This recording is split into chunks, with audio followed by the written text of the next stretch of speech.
This I decided, and I crossed the desert, which looked like an empty skull, and I crawled onwards with my scorpions. I caressed them and, at night, in the loneliness of the night, I roasted and devoured them. Their poison made me strong, and I walked on. I wrote letters to Achilles in the sand. I forged a path for the two of us.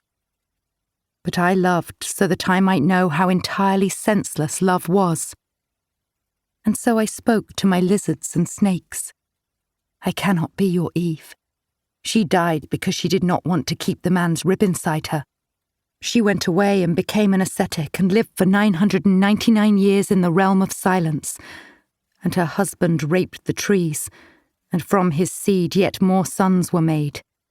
He went mad, and when the sons began to fight one another, he killed himself. He missed his Eve. So terribly sad. And my snakes nodded and wept with me. "And what became of Eve?" asked the red lizard with the old skin and whorish life. "Oh, she lived in seclusion, weeping at night because she was alone. And then she came back and saw her dead husband and her many sons that she had never birthed, and they all took her as their wife, and she wept and asked God, 'Why do you accuse me of sin, when you made me the only woman and knew my sons would mount me?' She wept, and in the end, she hanged herself with her own hair. The lizard, who was beginning to love me, soothed my brow and sobbed quietly.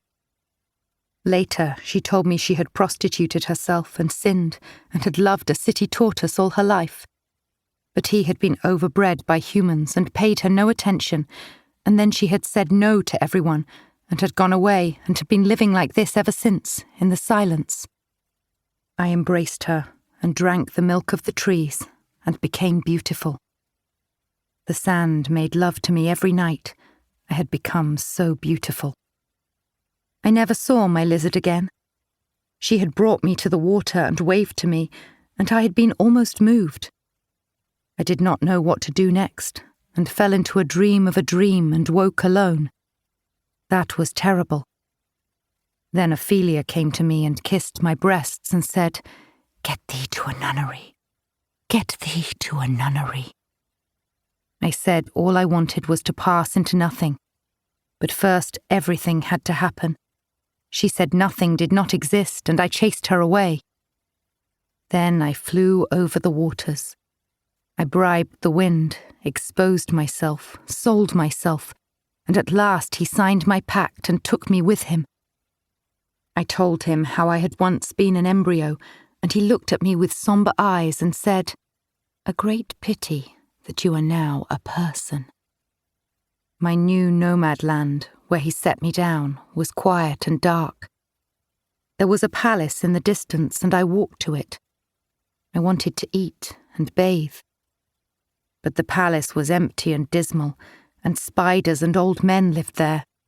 They let me in, not speaking a word to me, and gave me some broth. I drank and did not speak, and missed my lizard, whom I called Danida. The men said they were there because they were criminals.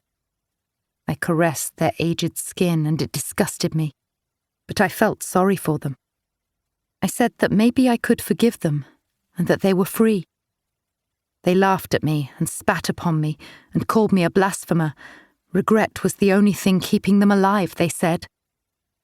And so I flew out in the night, onto the road that led nowhere, and screamed so loud that the whole palace went up in flames, and I was happy. For a few seconds, I was happy. I walked on and came to the people, to the cities, and the monsters who made the cities their home. Came to the dogs, who loitered hungrily and licked my feet when I whispered words of love to them. I came to the people. Ophelia went on whispering to me, mocking me. "You are mistaken." She strode along the Rue de la Grande Chaumière. She had short, no long hair, dark brown and brittle. She was wearing a man's coat and was pale, very pale. Yes, that's how she must have been. Bitten lips and small...